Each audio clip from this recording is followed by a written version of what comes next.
నా చేతిలో ఇంత క్యూట్ ర్యాబిట్ ఎక్కడి నుంచి వచ్చింది అనుకుంటున్నారా? తెలుసుకోవాలంటే వీడియో మొత్తం చూసేయండి. సో ఫైనల్లీ మనాలి అయితే వచ్చేసాము. సో రాగానే రూమ్ చెక్-ఇన్ కూడా చేసుకున్నాం. ఇది వచ్చి మా రూమ్లో నుంచి వ్యూ ఎంత బాగుందో కదా.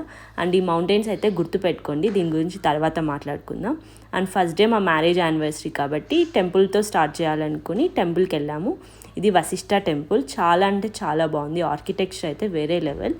సో అక్కడ గుడి దగ్గర ఇలా ర్యాబిట్స్తో ఫోటో తీసుకోవడానికి 50 రూపీస్ అలా అయితే ఛార్జ్ చేస్తున్నారు. సో మేము కూడా క్యూట్ వీడియో అండ్ ఫోటో అయితే తీసేసుకున్నాము. అండ్ ఇప్పుడు క్లైమేట్ మీరు చూస్తున్నారు కదా, ఫుల్ ఎండగా ఉంది. బట్ సడన్గా క్లైమేట్ చేంజ్ అయ్యి ఏదో జరగబోతుంది. అదేమో తెలుసుకోవాలంటే స్టే ట్యూన్డ్. నచ్చితే సబ్స్క్రైబ్ చేసుకోండి.